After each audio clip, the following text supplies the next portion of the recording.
Good afternoon, and thank you for joining us to take part in our American Canadian School of Medicine webinar.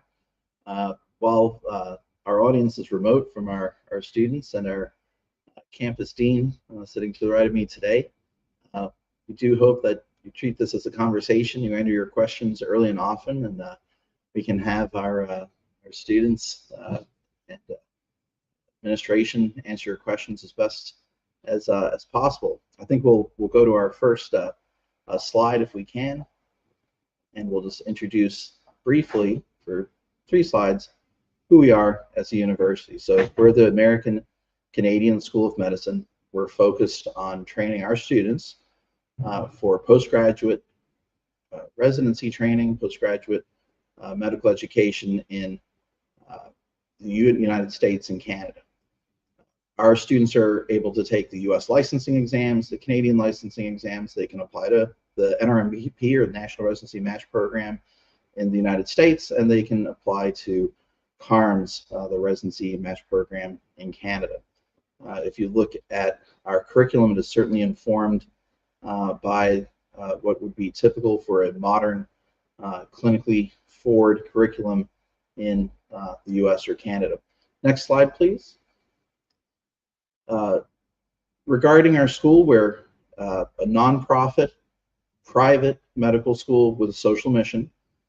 We are in a private-public partnership with the government of the Commonwealth of Dominica. They provide this stunning 33-acre campus that we call home. It's a purpose-built facility, purpose-built for medical education. And Dominica has a long history of training medical students to practice in the U.S. and Canada through different schools. I think over 20,000 graduates are practicing in North America, have gone to different schools in Dominica over the decades. And we are new. We are proud of our newness. I think looking at our early success here with accreditation, we have full 5-year internationally recognized accreditation. That's important as the rules are changing for applying for residency and taking licensing exams in the United States. You have to graduate from a school that has an accreditor who is WFME recognized. We can say that proudly to every single one of our students that arrive here on campus. In fact, we have never operated as anything but an accredited medical school. We made sure that that was secured even before our first class this past August in 2023. In fact, our 4 students here today are all part of that inaugural class in August of 2023. They'll be able to tell you about their experiences now through really a little bit past the midpoint of their 2nd semester. They are challenged at the end of every module by exams that use National Board of Medical Examiner questions, NBME questions. They know that they are going to be fully prepared for the U.S. licensing exams at the end of your next year, because that's the only way that we test. Looking at really how we're organized educationally, we work only from small groups. You will not have more than 10 students that are in your learning team. That is the maximum number. And inside of that learning team is a practicing physician, all day, every day. All right. And this medical school was founded by a graduate of one of the previous medical schools in Dominica, went on to great accomplishments, an interventional radiologist. But he always thought, Dr. Baggerpour thought about what he would do if he was to start a medical school and make it of the finest quality, and this is the creation. And he always thought we should teach clinically, and I'm going to be asking our students about that. What does that actually mean? I know a lot of places claim that, but what does that mean to have a practicing physician that's leading your learning team every day? We have different medical dignitaries, faculty members, module directors that fly down from Ivy League institutions, leading flagship U.S. state institutions, leading schools in Canada, and you know, they're not just here because they're medical dignitaries, but they're here because of how they teach, what they teach, their philosophy behind making everything that we do clinically relevant. And I think that's something that should be expected in medical schools now. It's perhaps typical in the United States and Canada, less so internationally, but we think our students should expect nothing less. We can go on to the next slide. We also have clinical. I should mention your third and fourth year of your clinical training will be in the United States. Right now, our initial hospital relationships are all in Los Angeles, California. There will be others that we announce over the course of the year, but we're very excited for the opportunity there in Los Angeles.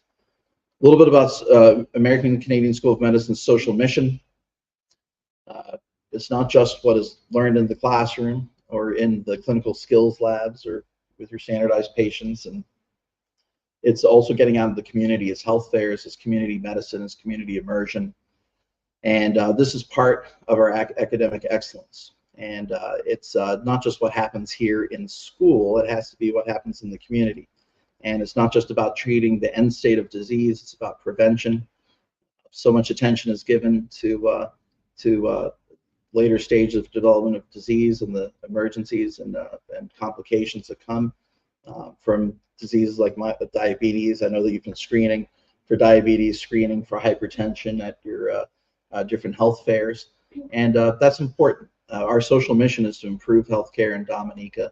Our academic mission is to train great physicians and set our students on a pathway to success in residency and beyond for their entire careers. Community engagement and service. Also, I know that we've started playing everything from intramural sports to community cleanup. We're getting out there and letting people know that we're a member of the community and one that wants to be active, and we're very proud of that. I'll ask Dr. White to speak to much of that as well, because he leads much of that outreach with our community. At this time, what I'd like to do is introduce our students and our campus dean and dean of student affairs, Dr. White. If you could maybe just give us a brief background of where's home and where you are in the curriculum, and then we're going to open up the floor to questions. So, Fatima, do you want to start us off with? Yeah, of course. So my name is Fatima, and I'm from Miami, and I'm currently halfway through my second semester here at American Canadian School of Medicine. Excellent. Evan? Hi everyone, my name is Evan. I am from New Jersey, and I also am halfway through my second semester. Great. Jackie? Hi everyone, my name is Jackie. I'm from Houston, Texas, and I'm also halfway. We're almost done with our first year of medical school here at Axum. Terrific. Patrick? Yeah, my name is Patrick. I'm from Omaha, Nebraska, and I'm similar with everyone else. Second semester here, almost done, getting ready to finish up and go home for the summer. And then Dr. White, our campus dean, I'd ask you to introduce maybe where's home, but also you've led so many initiatives before for different medical schools, being their dean, being their campus dean, leading their centers for teaching and learning and tutoring, even institutional assessment for some schools. So if you can give us maybe a little bit about what excites you about being here. Thank you, Mr. James. Yeah, so my name is Stanley White. I'm the Senior Associate Dean for Student Affairs and also Campus Dean here at Axum. I've been around in medical education for more years than I care to remember. As Mr. James said, I've worked for a number of institutions in the US, the UK, as well as in Dominica, which is now my home. I've lived here for the past 14 years and been involved in medical education all of that time. I was working at another school previous to this one, but it only took me about a minute to decide to join this school. And that's because I'm completely sold on the vision of what the school is trying to actually achieve. It's providing you with a top-class medical education, clinically integrated with the basic sciences in your first 2 years, as these guys are now experiencing, followed by clinical placements. It is a school with a social mission, as Mr. James said, which is particularly close to my heart, because I think any school working in a Caribbean island really needs to be a good corporate citizen, which means that we integrate with the local community, as well as help local health teams in spreading health education, doing what these guys have been doing recently, going out doing tests for blood pressure, blood sugar, giving local community members health education. The other part of my role is that I have oversight of the academic success of the students that we take in. And so, as they will tell you, I'm sure, they do have to take regular NBME composed exams. And so we have several committees in the school which oversees their progression through their program. And I actually just came from one of these meetings just a few minutes ago where we were discussing some of the grades for the exam. So as part of that process, we have a supportive network for students, in that if students are struggling with a particular area, one of my other parts of responsibility is to supervise what's called the Student Learning Center, where we have dedicated faculty who also work with the other MD faculty to help try to tailor the educational experience and progress of individual students as they progress through their program. Terrific. So we have the floor is open to questions from our online audience. I guess I'll just get us going with Fatima, if you can let me know what's been the in terms of your experience so far academically, what has been, I think, the most enriching part that you've found of how we teach. I mean, this is very different. You're there, you've got your embedded physician, you've got your learning team, and you're studying, as I understand it, the night before. You're solving cases in the morning. You have a hands-on experience in the afternoon. Is this what was expected? What have you? What has learning been like in this environment? Learning has been honestly very great here, because in undergrad we're so used to big auditoriums, 200 students, so you lack that attention from faculty. But here, being in that small group setting, discussing like actual clinical cases that some of our faculty have seen during their years of experience, it's very enriching because we're applying this knowledge and the material on a daily basis. So it makes you feel like you're a literal physician solving these cases, and you work with your entire group, so it's a lot of teamwork, and that's my favorite part about it. Interesting. If I could ask Evan, who's been who's been the most impactful of the visiting faculty that we have, or the dignitaries that come to campus, for each module and that teach within their specialty? What's been the most impactful for you, and why? It's a good question. I would think my interests, I think we all kind of have like an innate interest, but for me, it's been emergency medicine. But it's nice because the visiting faculty has kind of like turned my interest to other specialties that I never thought I actually would be interested in, just from meeting them, learning about what it actually means to be, I'll take for example, a cardiologist, and the work-life balance, what a day-to-day life looks like from actually going from your clinical years to residency to moving on to an attending. So I think, and not just that demographic is really important, because a cardiologist in New York City may have a different type of work-life balance to a cardiologist somewhere in maybe the Midwest, Wyoming. So I think like meeting the different cardiologists and meeting the different specialties has been really great, even down from the lifestyle, learning from a fellowship aspect, and even them reflecting back on their medical school years and telling us certain things that they wish they could have done differently. So it's nice to kind of get that foresight from a seasoned physician. Thank you. Jackie, let me ask you a question. What has been your secret for success so far, right, here in medical school? I know that you're one of our star students, if I may say so. So how are you accomplishing this? It's so different. As you went to Houston Baptist, if I remember, so it's different from how school was taught during your undergraduate years. What enabled you to make that transition?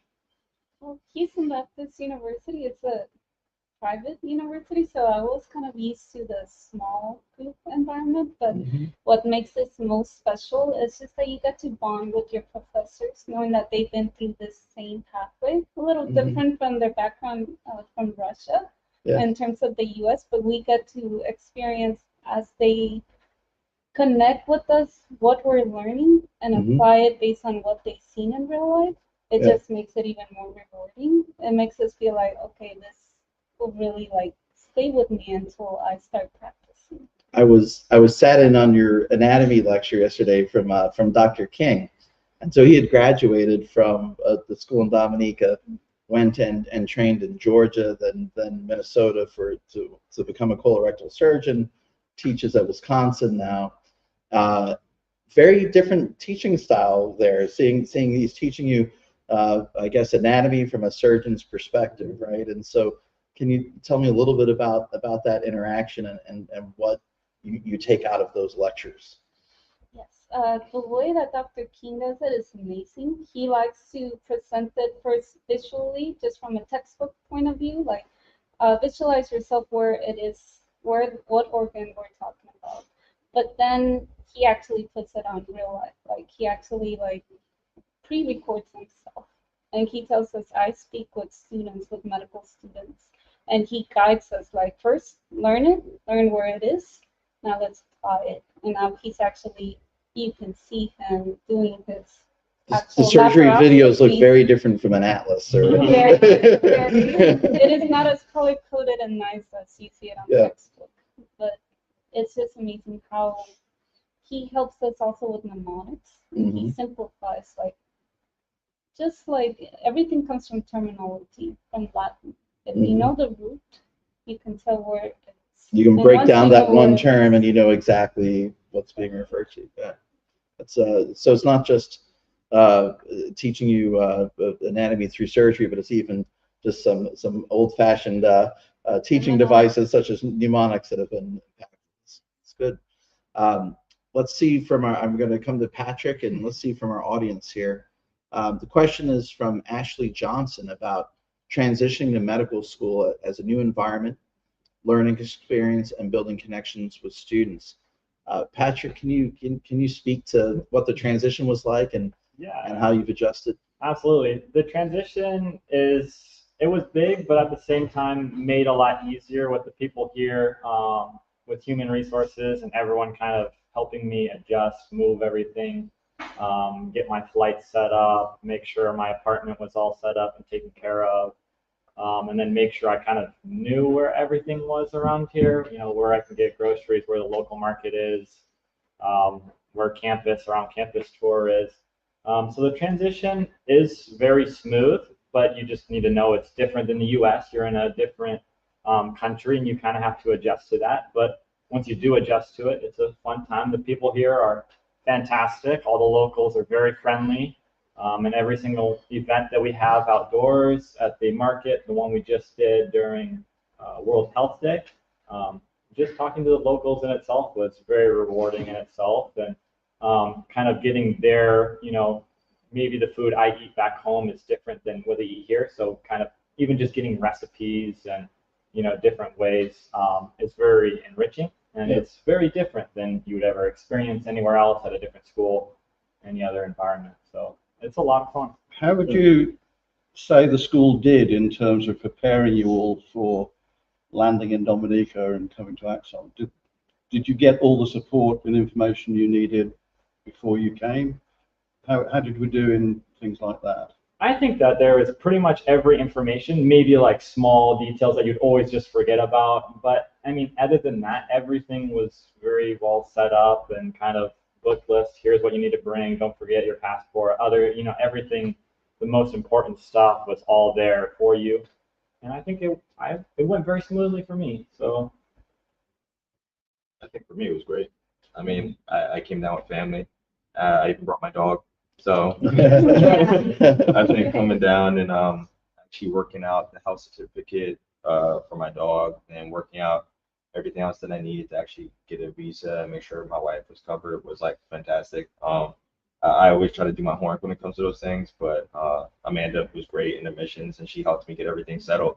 So by the time I actually land, a vet was there, met me at the airport. I had arrived from the airport all the way down to the university, and everything's been set up fine. That's terrific. Yeah. That can be quite a complication, but it Yeah. sounds like It was you know, our team was able to get you through that pretty easily. Very. That's good. Very good to hear. We have several questions around prerequisites for applying and obtaining an admission to American Canadian School of Medicine. Typical medical school prerequisites, they're actually listed out in detail under the admissions part of our website. I'll actually ask if Elliot, who's supporting us online here, can post a direct link to that so everybody can review that. But there's a follow-up question about having a bachelor's in pharmacy. That should certainly cover all of the prerequisites. Typical prerequisites: a year of biology, chemistry. It's yes, you need an MCAT for direct admission to first semester. We are actually developing or have developed a preparatory program for students that do not have an MCAT, where they can prepare, have extra reinforcement prior to completing the prep program successfully and entering into the medical school. So, so we have the ability for students to come in directly, and then depending on what the faculty admissions committee decides, there can be the additional option of that prep program. The question about having a background in technology, animal nutrition, biotechnology. Again, the typical classes that you would take within those programs should satisfy our requirements at American Canadian School of Medicine. I see that we've posted the link for everybody with their prerequisites, but you can go through and look at class by class each of the prerequisites. Our faculty admissions committee does have some discretion there. They're able to sometimes substitute an advanced course if you test it out of your freshman biology course, but you have courses in microbiology and biochemistry. It's at their discretion. Say, well, you took the advanced course, we're going to have that count for that general biology course instead. You've taken obviously something that's more senior. So they're a reasonable group. Our faculty are looking to support you. They're looking for a reason that you can be great and a reason to extend opportunity to you, not for a reason to to be overly bureaucratic there. Let's see if we have another question that's come through. Yeah. Question about someone with pharmaceutical experience in terms of their educational background. We love pharmacists, so it's actually pretty common to find folks with doctorates in pharmacy even coming back and earning their MD. You see physician assistants, you see nurses.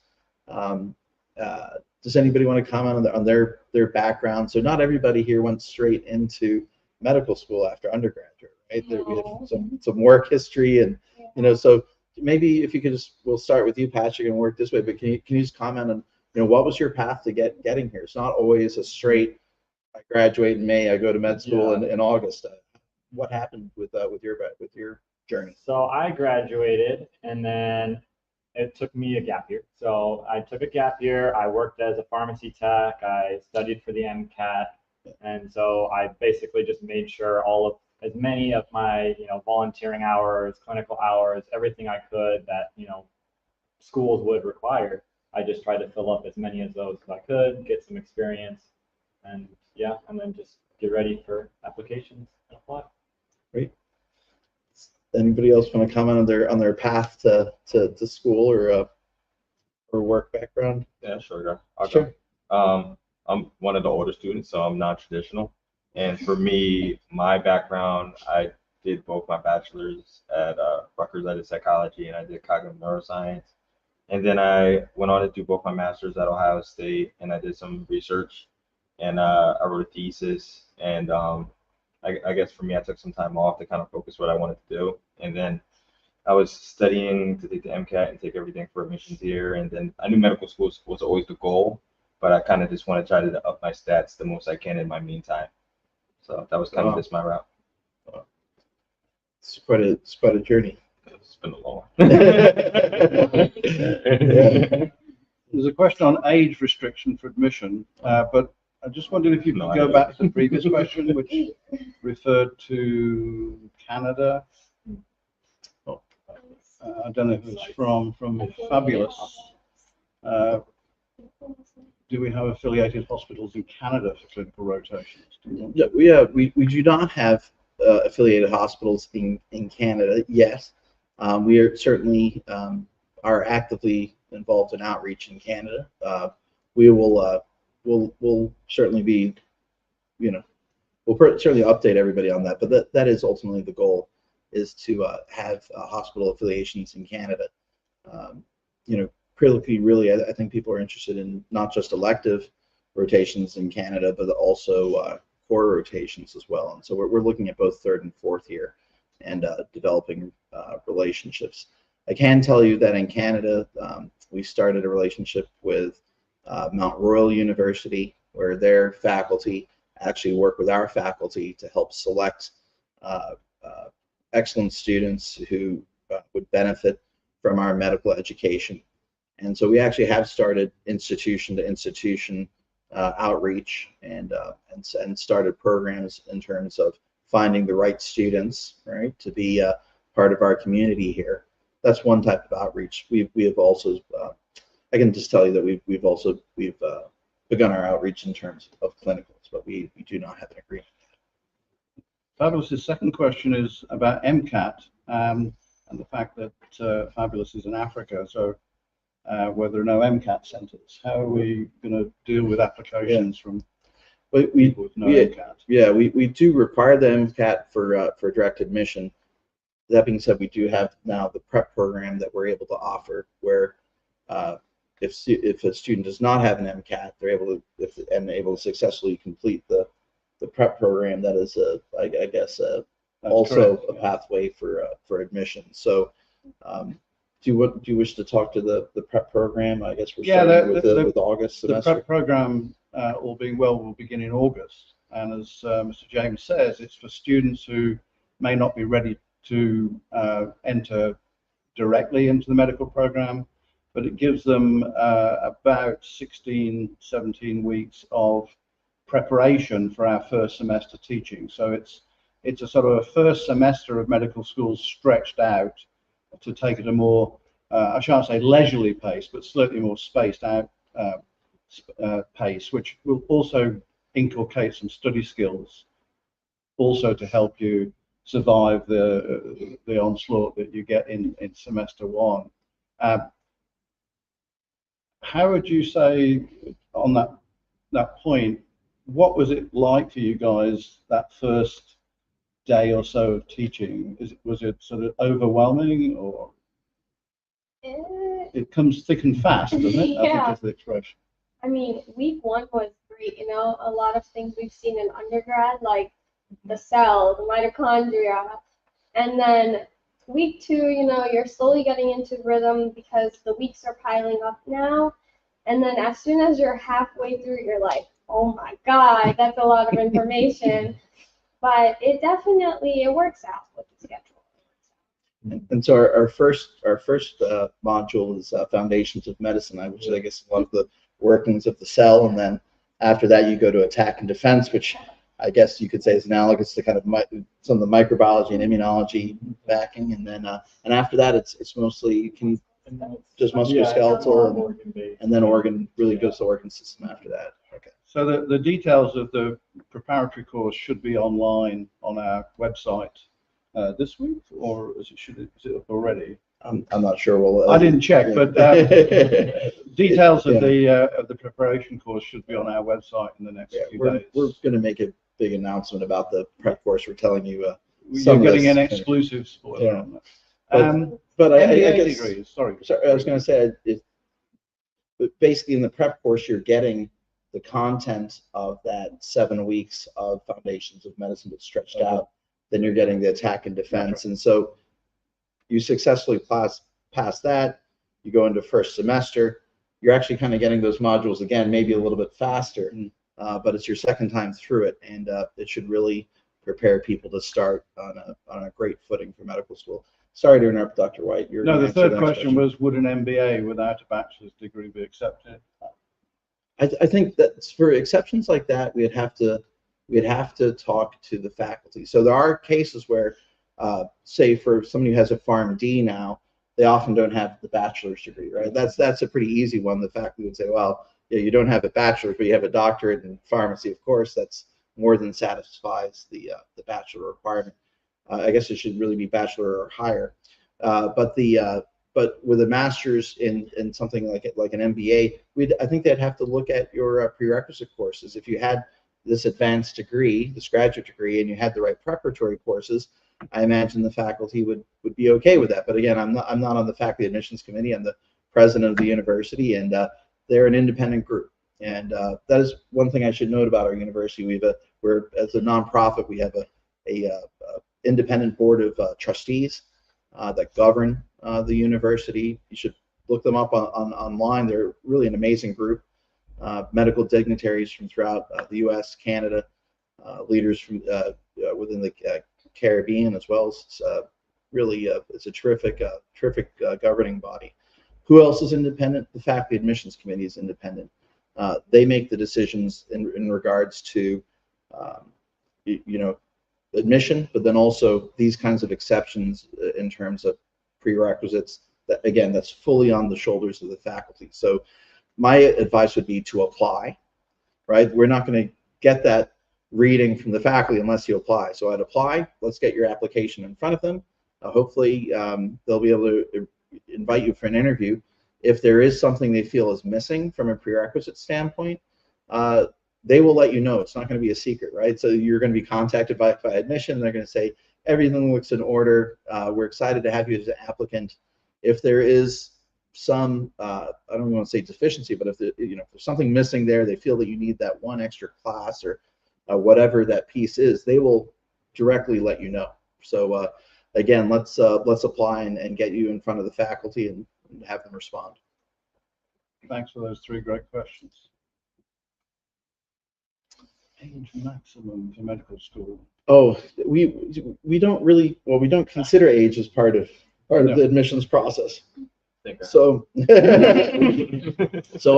think all of our students have been in their 20s and 30s so far. But again, if we had a pharmacist or somebody that's a great student that's been off and doing other things for a few decades, we would not, it just wouldn't be part of the admissions decision. It's about the candidate, who they are. It's about their background, their preparation, the reasons that they want to be in medicine, why they think they can be a great doctor, be a great student with us. And that's the judgment of the faculty. When you go to the website that's provided, looking at our requirements for admission, nowhere there will you see age. So, do you have connection with local hospitals for students to volunteer or practice classroom skills?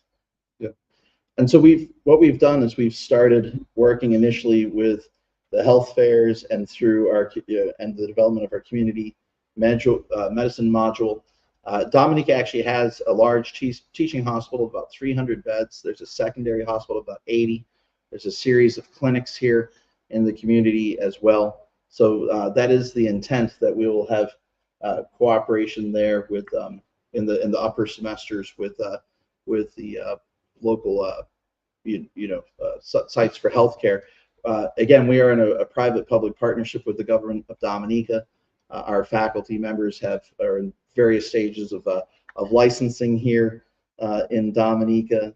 We've brought quite a number of specialists to Dominica. This is seen as a great thing here locally in terms of what we can do to help support healthcare in Dominica and improve healthcare. So I think you'll see that beyond some of the volunteer work that we've been doing, our role in these hospitals is only going to expand as we get into third and fourth semester. Dr. White, do you want to speak to some of the standardized patient programs that we have and what we do here on campus? So in addition to what Mr. James said, we actually are teaching clinical skills on campus by the use of so-called standardized patients. These are individuals that are trained to present themselves with symptoms of a condition. And we also have a simulation lab. I'd like to just reinforce Mr. James's comments about our partnership in terms of the government and the local health teams, because it's not just at the hospitals. We also partner with local health teams to do health fairs, as we've said. So I wondered if the students would like to comment on what was the value of the experience of the health fairs you've done so far, and also how it might be worth telling people online what your experience of the standardized patients and simulation classes have been. Who wants to? I can take it.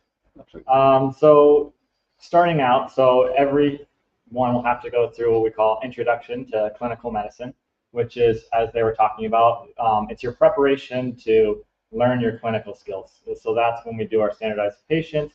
That's where we go to learn blood pressure, how to auscultate, how to palpate, anything that you're going to have to then do, for your physical exam, history taking, anything like that. So you'll learn those in the classes, and then obviously the school wants us to apply it. So what we did this last week, a couple weeks ago, was we went down to the local farmers market. We set up some massive tents. We took blood pressure, sugar levels, and then we just also did some surveys, some check and see kind of the health and well-being of the local people, and kind of therefore we can, see how we can improve for the future as well. I think one thing to point out about this experience with the health fairs, we integrate them into our curriculum in a way, because students who are going to be involved in the health fairs have been instrumental in producing a lot of health information, brochures and pamphlets that we give out to people in the community on these health days. Who wants to say something about your experience of those health days? Because you've only done 2 so far, but there'll be plenty more coming up. But how you reflect on the 2 we've done so far? So we have done 2, and they were both very different from each other, because Diabetes Day was very specific. So a lot of the patients, a lot of the local community members we saw, were specifically diabetic.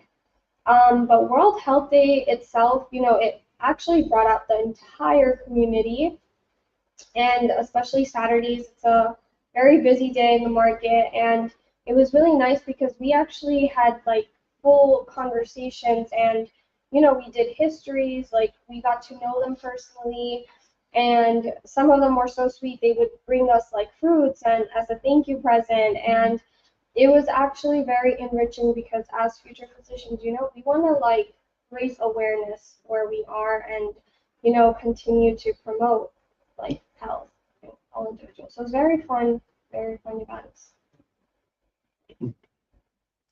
I think we had a question about the schedule during the year for medical school. Do you want to talk about so you've went from first semester to second semester, so you had 1 break. You have another break coming up that you probably have marked on the calendar.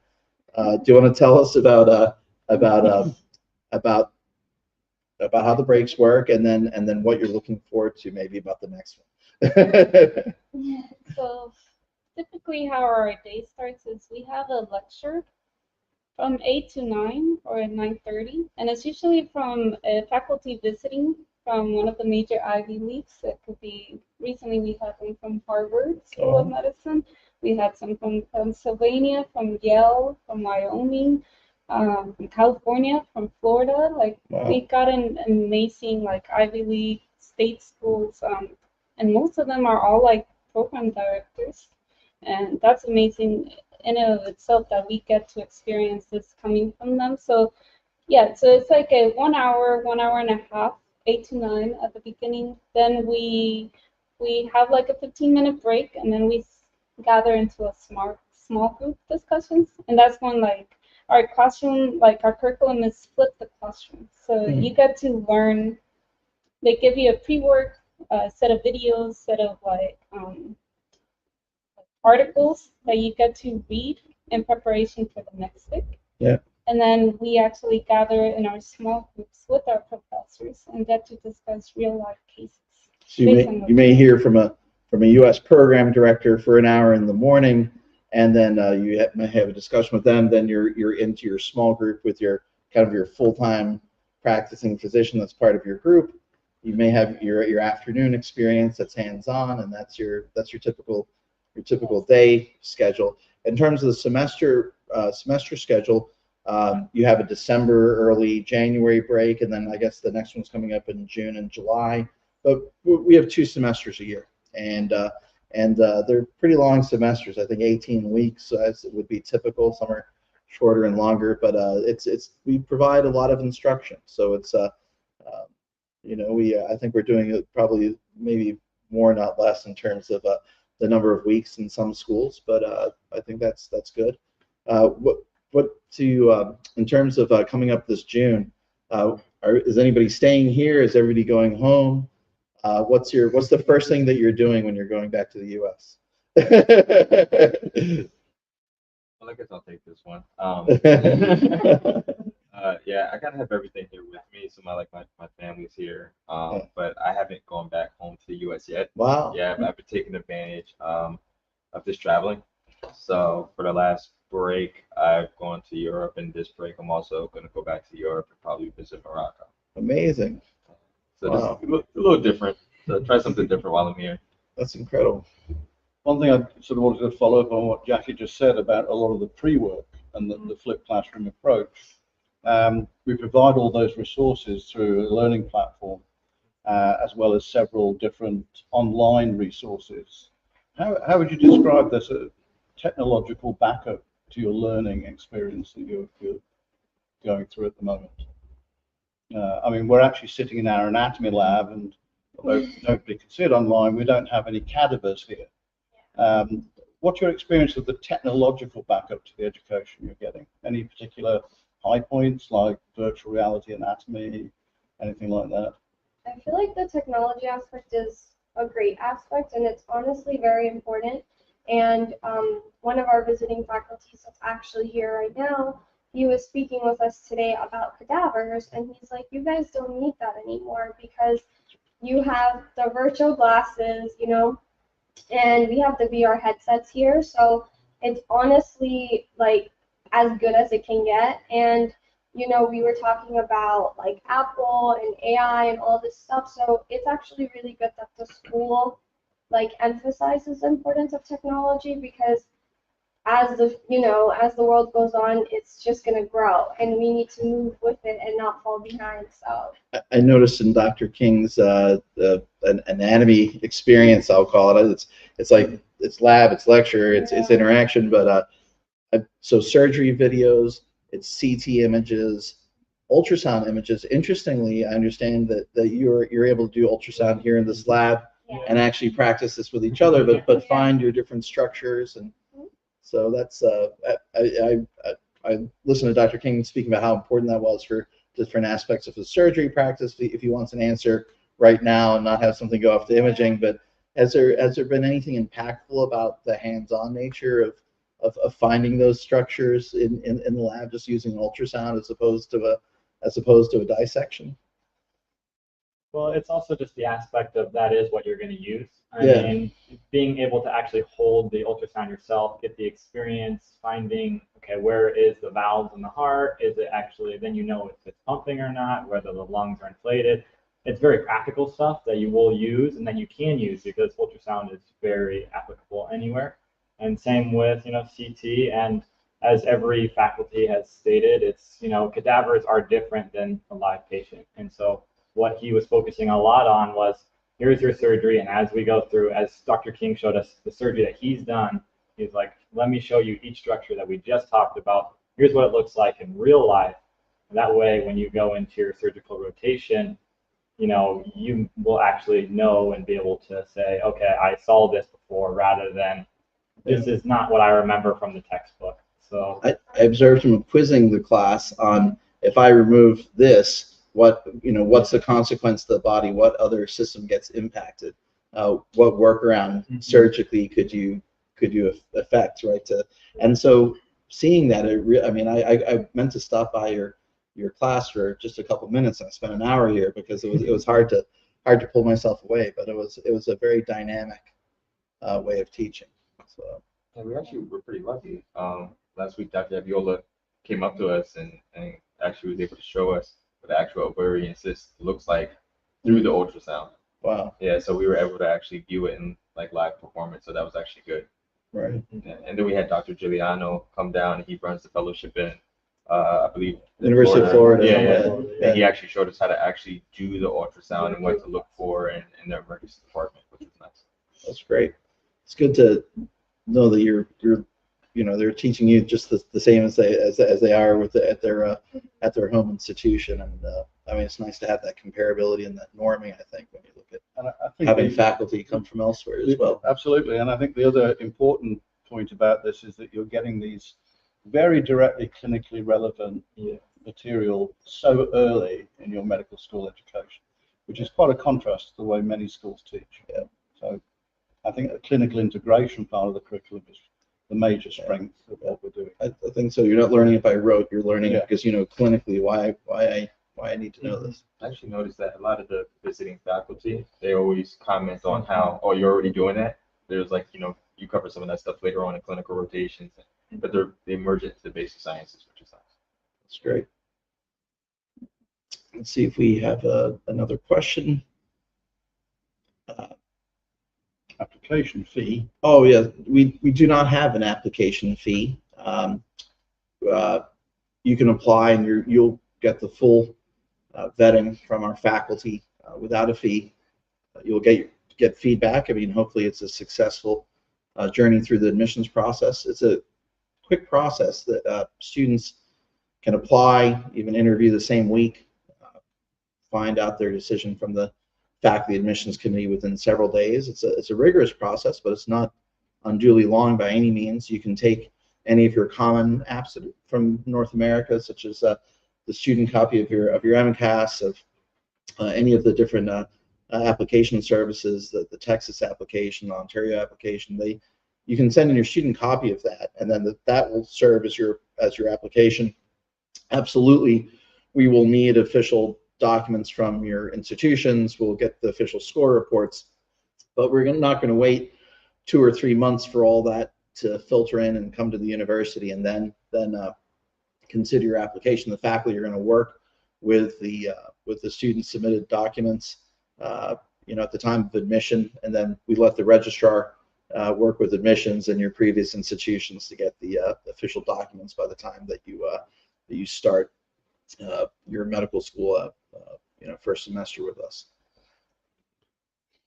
Okay, funding opportunities for scholarships for international students. What are the requirements to qualify? Do you want to say anything about scholarships for international students and what? Right. So right now we do have a scholarship program in place for U.S. students. We are working on being able to extend that to Canada. We'll certainly make an announcement when we feel we're able to do that. We've had our students, actually, some of our Canadian students, I know they've begun their provincial loan applications. We have a financial aid office that can walk Canadian students through applying to Canadian banks for their professional lines of credit. So our financial aid office is led by Jane Sutter, and you'll be able to contact her through our website, and Jane can work with everybody's individual situation. We strive to have to have any qualified student, we want them to be able to earn their MD, and so our financial aid department really does work with our students to make sure that we can find funding. Understood, there's different exceptions, and it may be more difficult for some students and others to find their funding, but that's why our financial aid department is here, is to help you and help find that pathway. The university has given significant scholarships and grants to make the education of students financially possible here, right? And so it's hard to say, for the individual cases or exceptional cases how that would work, but what I can tell you is that's why Jane, that's why our financial aid department is here, is to help students with exactly those types of questions. We do have students actually attending, not just from North America, but also from Europe, from Africa. So again, every person's situation is individual and different, but even in our initial class here, we've been able to make enrollment possible for students, and not just from North America. I should also mention we have We have students from Dominica as well that have been on full scholarship here with the university. So I think we're up to maybe a half dozen countries represented in terms of where our students have come from so far. So this question is about the prep course, and as we said, the details of that will be on our website with all of the information about applying and criteria for it in the next couple of days. It says, what is the timeline for an interview call considering August admission? Well, if you apply this week, I think apply this week, give us as much information as you have, and there's no reason that you will receive a call from the admissions department within 24 hours. And if everything's there in order, really within 24 hours of that, you'll receive an interview notification. If there's, it can take some days. If there's, again, depending on the information that comes in with the application, but we endeavor that somebody could apply on a Monday and be invited for an interview later that week. And then whether you're able to schedule for that week or the following week is usually more of a matter of your availability and then the schedule of Dr. Blasky, who's our expert interviewer. But we endeavor to have people interviewed within 2 weeks of application. Once you've been interviewed, it takes no more than 1 week for the faculty admissions committee to make a decision. They typically meet twice per week, so usually you're not more than 3 or 4 days away from a decision once you've interviewed. So in terms of could I apply? What's today? Today's Tuesday, right? So tomorrow's Wednesday, May 1st. If you applied tonight on April 30th, there's no reason by so let's say May 7th that you haven't heard back from us regarding an interview. There's no reason you can't have interviewed and have a decision the following week by, say, May 15th. So yes, we're certainly, August is coming right up, and it's very important for us to make sure that you're not left out of medical school for a matter of timing, right? You're qualified, you're excited, you're ready to go. We think you're going to be a great part of our community. By all means, please apply. Let's find out right away if you're going to be extended an offer of admission. If you're not, well, again, it's a conversation. We want you to succeed. If there's anything that we can do to help you better prepare for an additional round of admission application in the future, we will be very prescriptive, right? We're here to help you. We're here to make sure that you're prepared and ready to be excellent in medical school with us. There's a sort of related question about someone who had previously applied, and they're asking, can they reapply?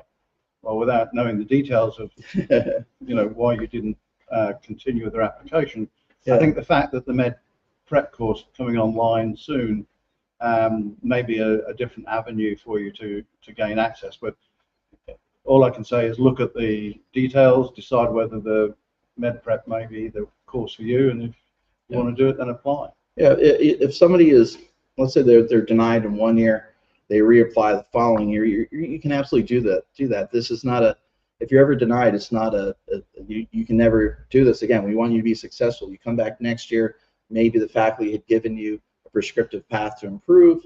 They're going to look at those improvements. They're going to look at your efforts on the last year, and they're going to reconsider your application. If it's just a matter of timing, you had applied, you didn't follow through the application, that life happens. People all the time are making a decision: do I work for another year, or is this the year that I go to medical school, right? And people think about that sometimes the whole summer and all the way right up to the time they leave for medical school, right? And so that's human nature, and that's the nature of everybody's careers and charting your path forward. We get it.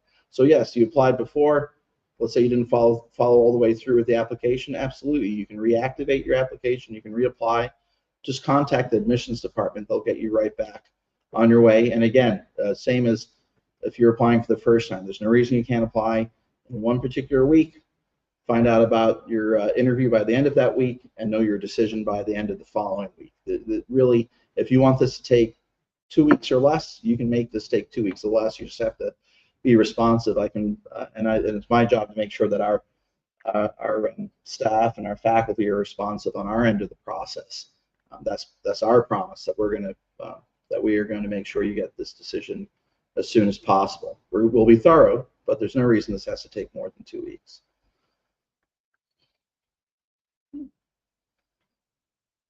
Question about online learning.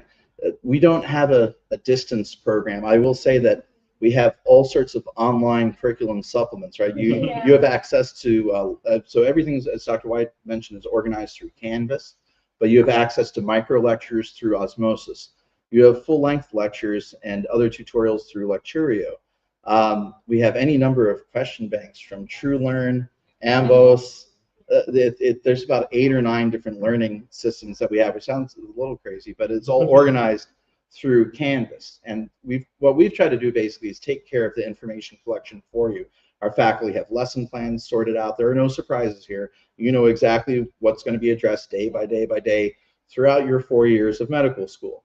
And it's organized there for you. And it's a matter of you being able to work through the material individually, work through it as a team, and then apply that together as a group, whether it's in discussion or whether it's in your clinical skills lab. I mean, that's the whole thesis there to how we organize your academic information. Do you want to talk a little bit about maybe what it's like having those resources?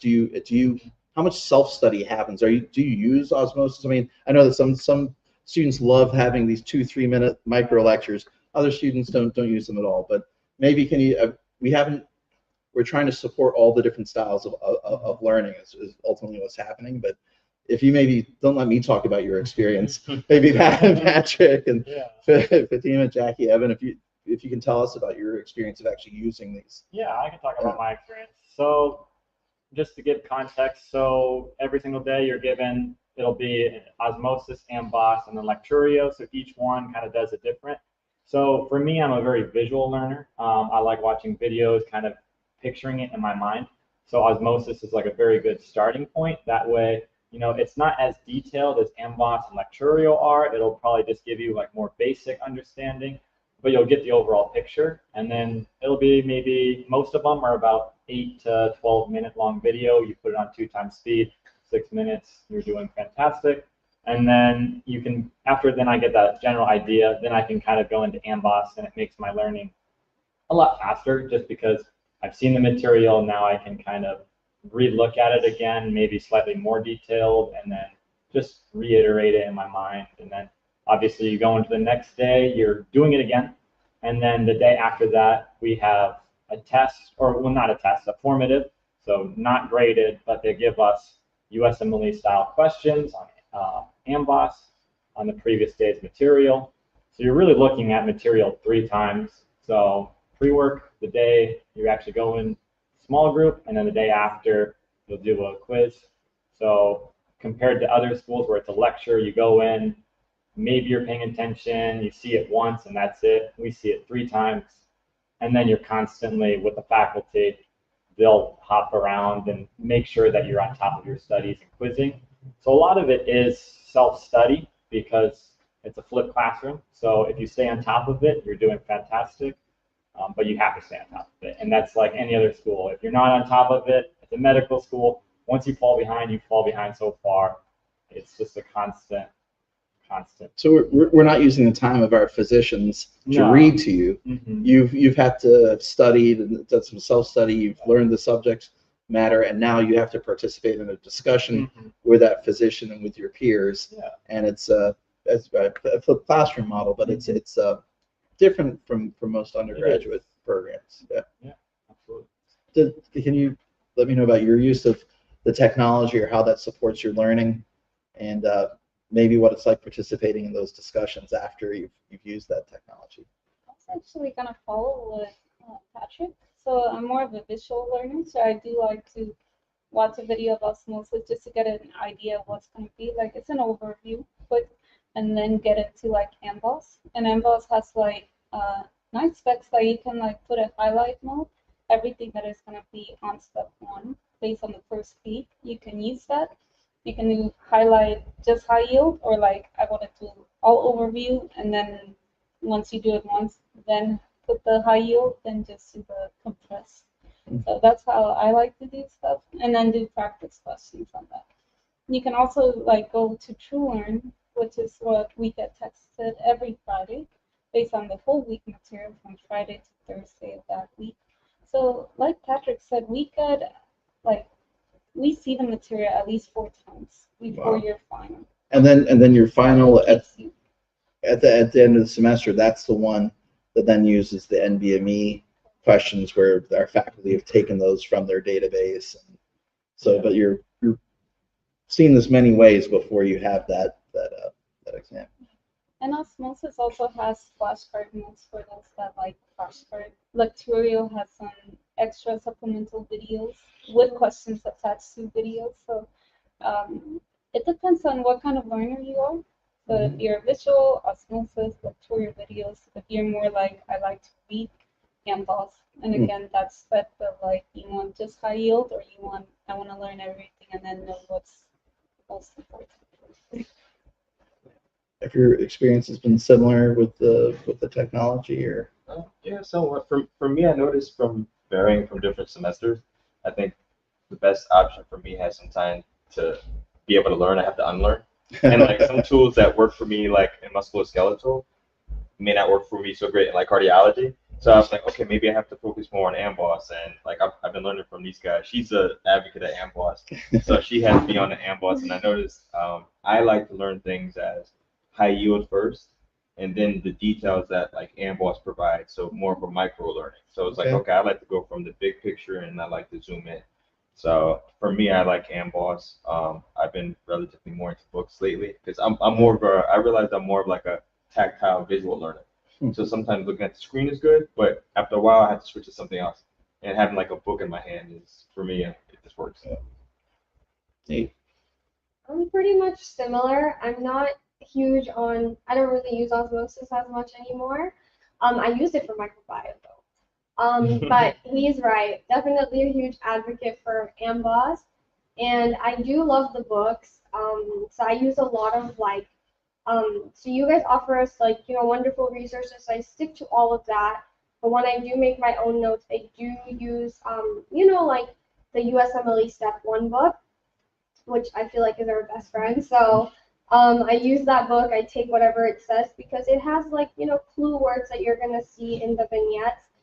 And I think the greatest part of all is that if you're like me and you struggle with answering questions, every resource forces you to answer questions. So I can always read and do practice questions. So every day you do questions, basically. Yeah. It's like a given. Yeah. And I think it's important to point out that we're providing with all this support for answering questions. But the questions we actually assess you on summatively are not set by the school. They are set by the school in terms of selecting the questions from the National Board of Medical Examiners independent question bank. So we feel this is quite an important development for us to move to that. Would you support that idea? I do support it. And, it's something we've always mentioned that, we feel is very important that we have, because Step 1 is such an exam that you've never seen these questions before. And having our professors handpick questions, given that so many of them have done Step 1, they know exactly what they're assessing from us. And that's honestly, I'm a huge supporter of it. I think it's important for any institution to have outside review, and it comes in many different ways to an institution. But we I think when this became available academically, this was no question. It was we thought the right thing to do. I've seen a few questions in the chat which may have been already answered, but several people are really interested about Canada. Yeah. And whether they can go through CARMS, whether they can get matches. Do you want to say anything about it? Because it's very important we qualify that in terms of our. Yeah, well, I can tell you that one of our consultants who leads our strategy for Canada in terms of our student success and long-term success of the institution is Sandra Banner. And Sandra Banner is the former CEO of CARMS. And so we hear directly from Sandra in terms of what we need to do to be successful for our students and set them up for success for residency when they go through the CARMS process in Canada. The thing that really opened the door recently for the universities, and all these things with a new university kind of happen in a stepwise fashion, but we had our full 5-year accreditation. that became recognized by the World Federation of Medical Education. And then the next step after that was to receive our ECFMG sponsor notes. Well, the ECFMG is the Educational Commission for Foreign Medical Graduates. And when we received basically their approval for our students to be able to take the USMLE, it's actually not just the USMLE that opened the door to, that was also for the Canadian licensing exams. And so they serve many purposes, but one of them is also really as an information clearinghouse. They make sure that when people are applying to residency, that they're actually coming from an accredited medical school. They're making sure that basically all the different terms of their of their enrollment are what they seem, and basically that they've taken the licensing exams that were needed, and that they're able to then take part in not just NRMP, but it also opens the door to CARMS. And so I think Sandra was quite right in pointing it out. I think our press release initially was, this is great, we have the ECFMG sponsor notes, we can take USMLE and apply to NRMP. And it wasn't just NRMP, but it's also the Canadian licensing exams and the ability now to go through the CARMS process. So that is a process that's open to our students, right? So we started with our first class in August of 2023. We'll have our first graduating class in 2027.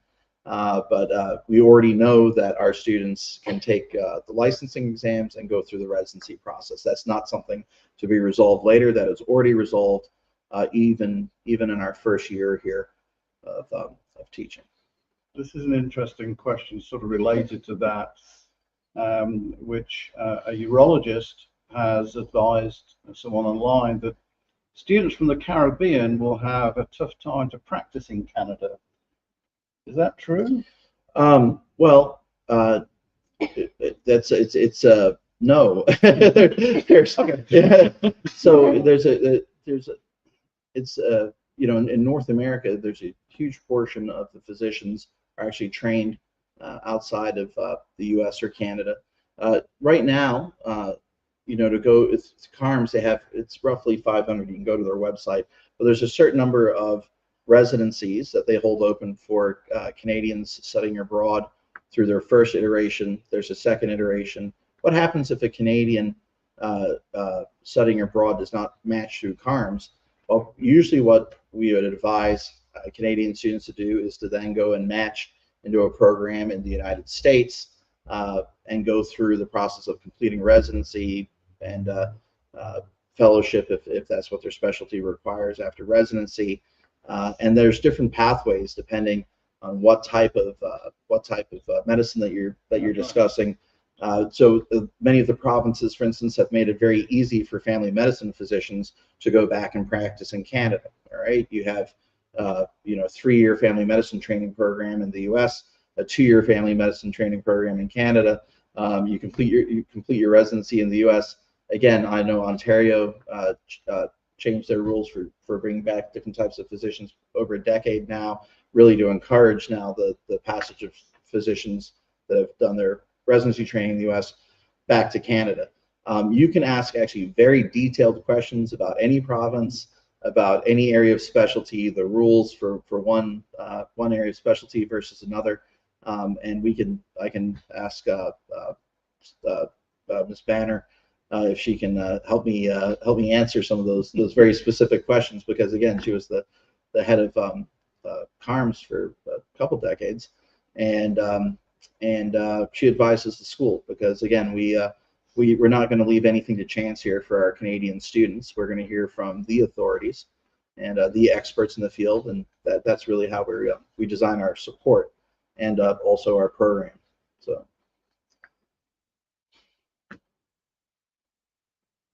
Which application window is currently open to international students and the deadline?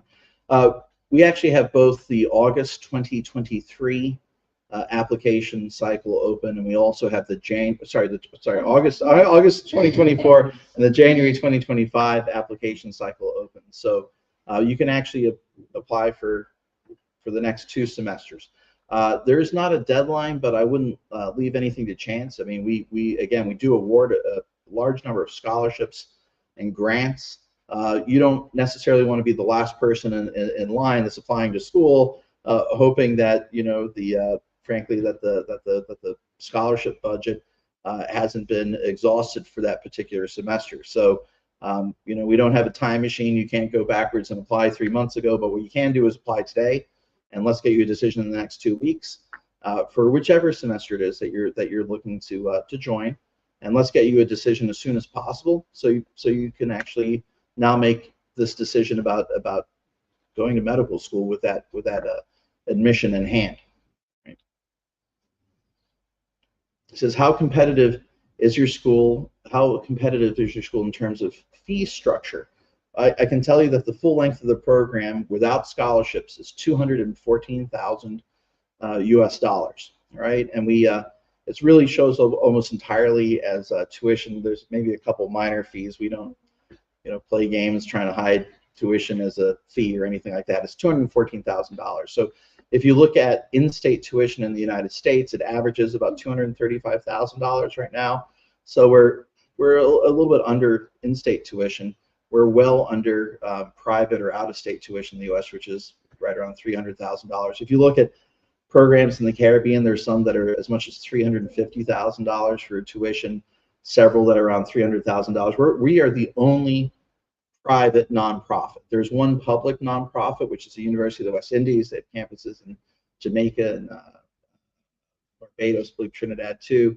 And but they're really focused mostly on training physicians expressly for the nations here in the Caribbean. We are a private nonprofit that is really focused on training students to succeed in residency and practice in North America, in the United States and Canada, right? And so that's, I think that we offer a superior education, right? I just look at what are we doing? We're making every online resource that you mentioned that you use and described that you use, they're commonplace at U.S. medical schools, right? We haven't invented the use of those, but we've looked at best practices and we've brought them all to you. I would challenge anybody to find how many U.S. medical schools do you have a full-time practicing physician that sits all day with their students. You just don't see that, right? And it is an incredible outlay of resources for a medical school to take a physician out of a hospital and out of practice and put them with no more than 10 students. Some of our learning teams only have 4 or 5 students with that physician, right? Just depending on the semester and the session. So we're putting this incredible amount of resources to this. How are we able to do this? Well, we're nonprofit, right? And so that's the so what, right? Why other schools would charge $300 or something $1,000, I can't answer that. It seems a lot of money if I'm sitting in a lecture that's the size of Rhode Island and I'm being charged as much as going to Harvard, right? But we don't do that, right? I mean, we I think give an extraordinary degree of hands-on, focused support to our students, a physician embedded with every learning team all day, every resource that you mentioned online for you to work with all night. And we can do that for less than the cost of in-state U.S. tuition, which is, I feel good about that. Now, beyond that, most of our students, the majority of our students, receive significant scholarships, right? So while the total cost for all 4 years might be $214,000, many are paying a fee that's much less than that. But again, you have to apply. There's merit scholarships. There's different scholarships because of volunteer work. There's been grants given because of financial need. So, but we can't, we've got to get you through the faculty admissions process before I can tell you what that looks like. And that's what our financial aid department is there for. They're actually very independent as well, just like our faculty admissions committee. They're there to make sure that you have a way to get to medical school, right? And they have a lot of leeway there in terms of how how the scholarships are awarded. Some are very prescriptive and specific. If it's a dean's scholarship, it's an honor scholarship. There might be very hard and fast academic requirements, merit, for those merit scholarships. But the financial aid department has a wide degree of discretion there. But as you can tell, I'm very proud of that we're organized as a nonprofit. The so what is that it keeps us focused on the students. We can, I think, provide world-class resources, yet still keep the cost lower than is typical in the U.S. In terms of what it might cost to go to school in Canada, or far more expensive than a Canadian medical school. But of course in Canada, most of the cost of medical schools being underwritten, locally. So it's that is different. Let's see. Next question. Sorry. The question was, will the grant be available online? I think, does that mean can you apply for a scholarship online? So the question's about applying for scholarships.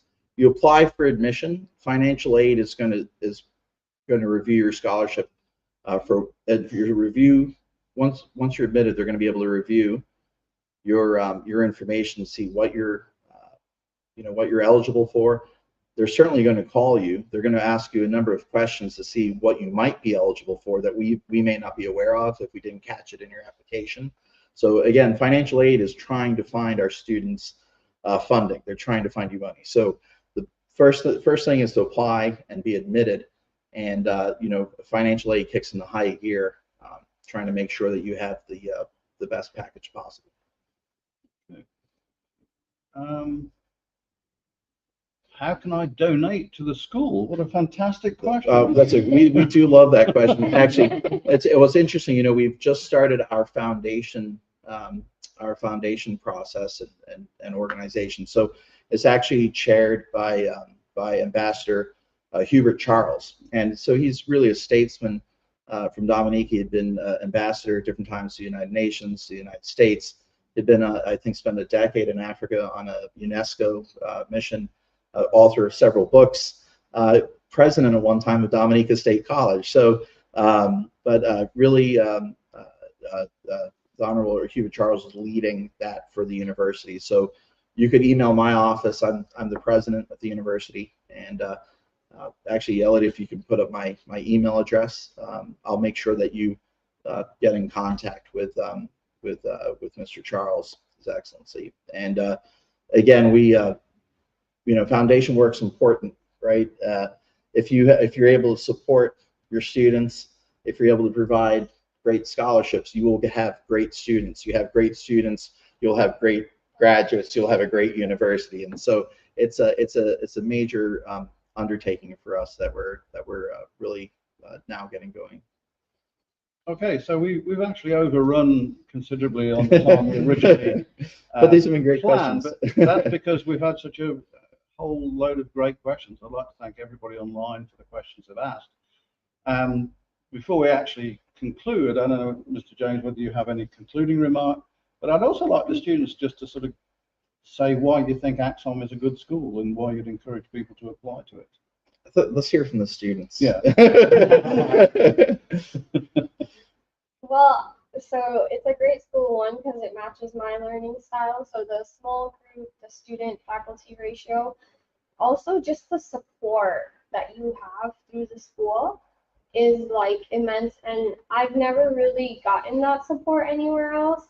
So at first it was all new and stuff, but here you're not hesitant to reach out for help, and all questions are good questions. And every day you learn so much more than what you thought you were going to learn. That's my favorite. For me, it's been great. Between these guys, been more than great when it comes to support. But going to the faculty, I mean, there's plenty of times that I bother Dr. White just to vent when I'm stressed out. You're never a bother. You're never a bother. None of you. The dean of students, that's his job. But it's a very close knit community. I mean, even from the faculty, the staff, it's a very small family, and you get kind of used to it. And through thick and tough times, you get the support, and whether it be academically, whether it be emotionally, and even I know sometimes even with church and they have events when it comes to it being spiritually, this is going to be your home. So it's nice to be able to converse with people, and not only that, you're surrounded by people in a position of what you're building to be. You're being surrounded by medical professionals, and it's nice to get their outlook and their experience, and then you have your own background. So I mean, it's super welcoming. So for me, I would never choose anywhere else. I'm exactly where I need to be. I'm in agreement with my friends right here. It's been truly a blessing being here. Everyone from day one, we're all like a big family, from professors, from peers, um, everyone, even the community. Everyone has been very welcoming. They're very sweet. They're like looking forward to getting to know us, looking forward for the school to grow. But just the way how our environment is, and the, again, faculty to ratio, the connection. Every professor is looking out for each student. They check up on us individually, as a group, in the group chat.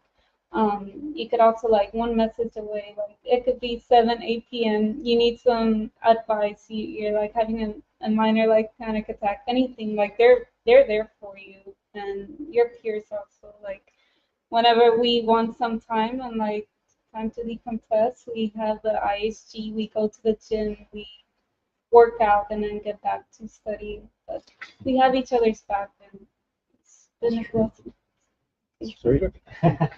I mean, they basically said everything you could ever say. But having a small group makes it, you get to know each other so well. You get to know the faculty so well. So, I mean, as they stated multiple times, it is very, adhesive. It's a big family, and it's very, very nice. But beyond that, it's also the curriculum. The curriculum is one and above every other school you could ever go to. Having a physician as, your right away faculty, having the access to them going over real life cases that they experienced in their time and as a clinician, and then just being entirely enveloped and surrounded by medicine makes you excited for it, makes you want to be passionate about it, and then you also just learn better that way. Maybe if you're back home in the States, you got a lot of distractions. Here, there's not a whole lot of distractions. It's medicine, medicine, medicine, and that's how you kind of learn it. That's how you practice it. There was just one final question, which I'd like to ask each of you for effectively a one-word answer, and that is, which branch of medicine are you aspiring to join eventually? So emergency medicine, but NICU babies. Nice. Mine would be emergency medicine for adults. Mine would be interventional radiology. Interventional radiology. Our founder, Dr. Bagapur, is an interventional radiologist. Yeah. So. And I want to do internal and specialized cardio. Okay. So quite a wide variety of aspirations. I'd like to finish just by thanking Mr. James for his tremendous contribution, but more so the 4 students who've given up their busy study schedules to come and talk to you all online about the school. So unless Mr. James wants to say anything else, I would just thank everyone for joining us this afternoon and wish you all a great evening. Thank you so much. Thank you. Please reach out, ask us questions. All right. We're always here. Thank you. Thank you.